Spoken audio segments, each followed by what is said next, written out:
Hi, thank you so much for tuning in to my 40th birthday questionnaire. I am so excited to do this because it's something that my team has been trying to get me to do.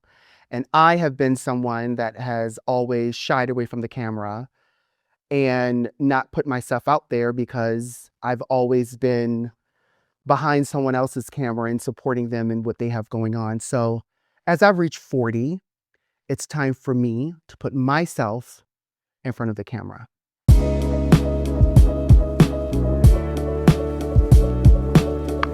So, one of the things that my social media team has been trying to instill in me is to really put myself out there. And for years, I have been behind the camera. I have been someone that has, I guess, supported so many other businesses and supported so many other people that I didn't realize how much I was missing in terms of my business. And so, one of the things that my team has told me to do is to stop overthinking, stop trying to put yourself in a position that doesn't feel right for you. And so, for my 40th birthday, what they have decided to do is allow me to answer some questions that you all have sent in. And at first, I was a little reluctant because, again, I am not someone that enjoys in front of the camera, but let's just get started. Let's get started. Question number one. When you think about turning 40, what's the first emotion that comes to mind? The first emotion that comes to mind is awe. And the reason why it's awe is because I cannot believe that I reached this milestone. Question number two. What would your younger self think if he could see your life today? I think my younger self would think how magnificent it is that you actually made it to 40. You've witnessed so many of your friends and colleagues kind of drop, and it's been hard to witness, hard to listen to. And I think my younger self will be proud that I've even made it to 40. Question number three. You speak often about transition. Why do you think change has become such a defining part of your life? I think it's become a part of my life because I've always listened to my inner self. I remember living in New York, and I was partying and doing a lot of things in the height of my career. And I remember telling myself that I wasn't fully sitting with myself. I wasn't fully listening to that inner being. And I got into yoga. And yoga was really a beautiful thing for me because it allowed me to hear my own voice. It allowed me to understand the importance of silencing everything and allowing things that doesn't interest me to just leave it out. And I feel like transition, change, that's something that we all go through. And if we don't listen to that voice, if we don't tune into that voice, you're heading down a very dark, dangerous path. And so for me, to answer your question, I've always been in tune with listening to my inner voice. And I've not been afraid of change because I know that with every transition, things change happens. Change happens. Question number 4. What has been the hardest season of your life, and what did it ultimately teach you about yourself? I think it's no surprise that a couple of years ago I went through something that was life-changing for me. And while I didn't understand it in the moment, I didn't really know where to turn or what to do or how to approach it. I learned in that moment how resilient I was and how much self-worth I had to keep my head down and to keep going. Even when it didn't seem easy, I didn't know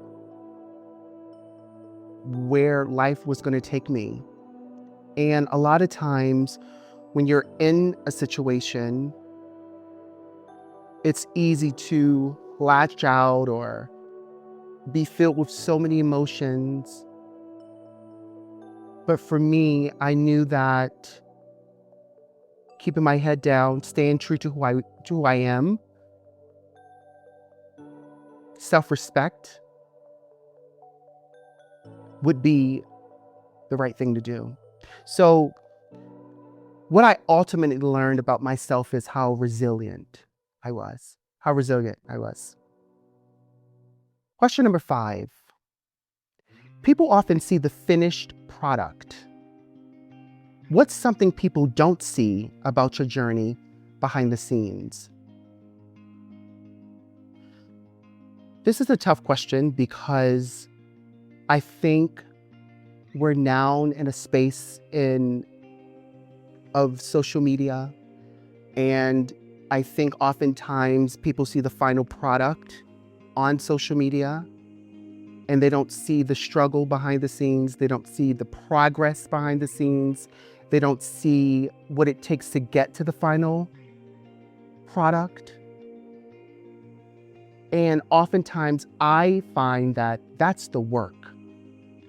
The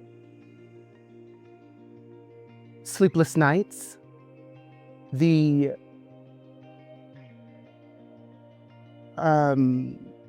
many phone calls, the blood, sweat, and tears that you're putting into everything that you do. I think those are the gems, those are the lessons. And it's not often that people appreciate that. And so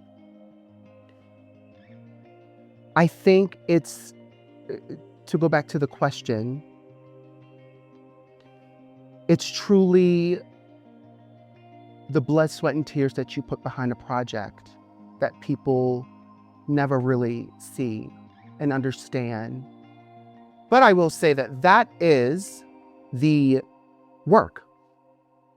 If you don't have the blood, sweat, and tears, you don't have a final product. So cherish those moments when you're in them, because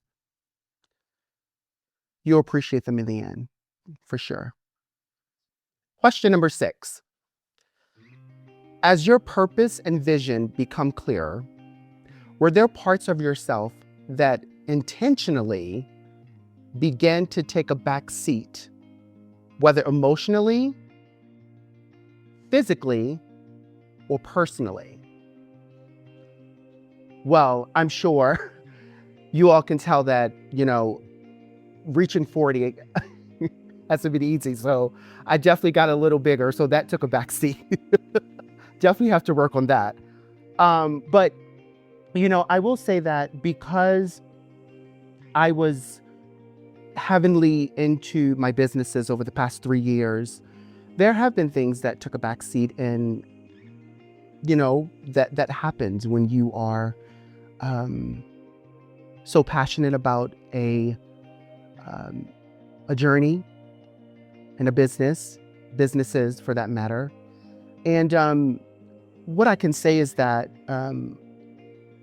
my physical being took a back seat because I was so focused on building what I now know is my purpose and that I'm so passionate about.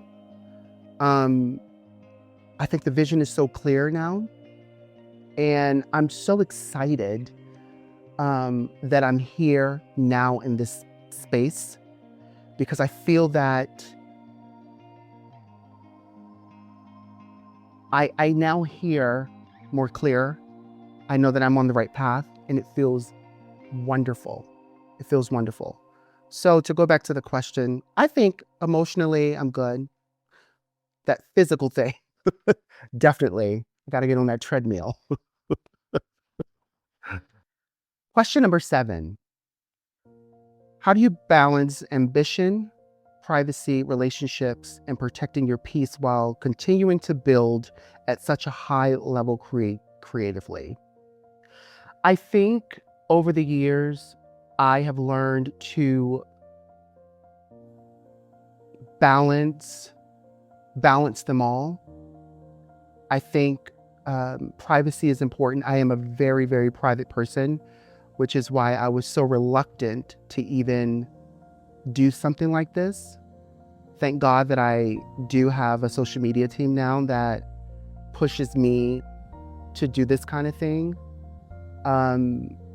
But I am very big on privacy. I think that that's something that I'm still working with, especially with social media. I think knowing how much to speak about, knowing how much to reveal is something that I'm learning. And I'm going to be honest, I don't have all the answers when it comes to that, which is why I am now opening myself up to allow my team to push me in so many directions. Because there was a time where I didn't want to do anything. I have my businesses, I run my businesses, and I go home. But I also understand that it's important to keep up with the times and go with the times. And right now, social media is that. And so I'm obeying the call, if you will.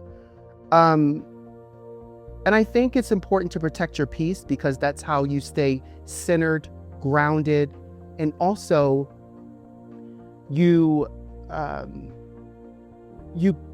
keep a clean head, you keep a clean mind for creating.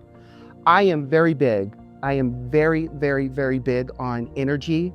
There are times where I can be in a space where the energy is off and I leave, or I shut down, or not in a negative way, not in a disrespectful way, but in a way that I know that if I do not do that, then my whole creativity is off-centered. It doesn't feel right. It's not authentic.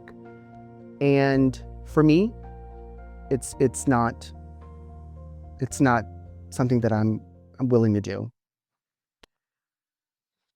Question number 8. Out of everything you've created so far, your memoir, businesses, foundation, podcasts, and future visions, what feels the most personal to you and why?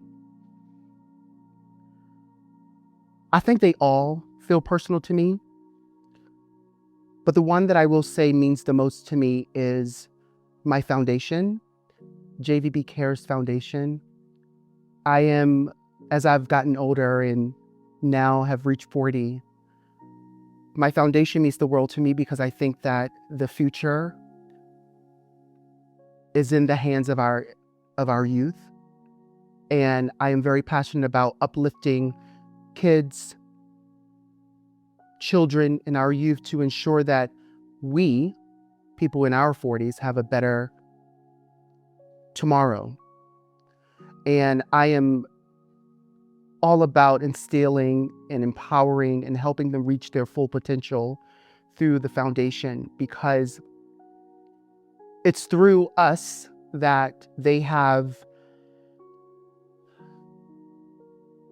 stability, a clearer mind, and they have the resources to reach their full potential. And so for me, my foundation is very, very dear and near to my heart. And it's something that I'm going to spend a lot of time working on, because right now, more than ever, I feel like the youth needs us more than ever.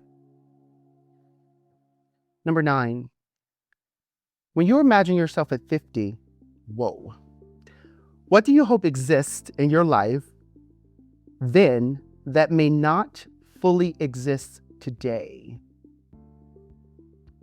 More peace.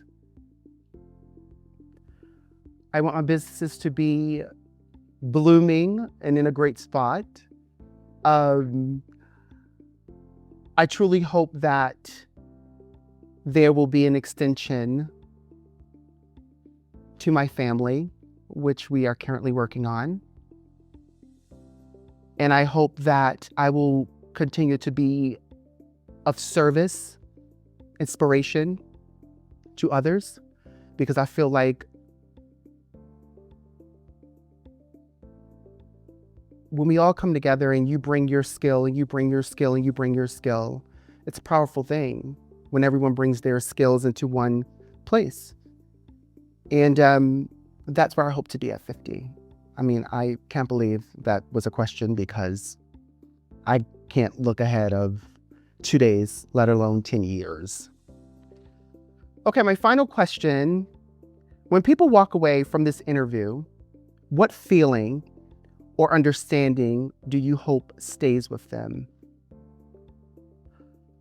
I really hope that people stay true to who they are and stay focused on your own path. Don't be sidetracked by others. I think that oftentimes there's a jealousy attached to getting older and trying to figure out what this person is doing and what that person is doing. And oftentimes people don't really stay focused on their own path. So for me, I think that reaching this milestone 40, I think I would want to see people stay really focused on their path and what they have to offer to the world. Because everyone brings something into this world, and our job is to know what that is, offer it, and depart. And on that note, thank you so much for watching, and take care of yourself and be well.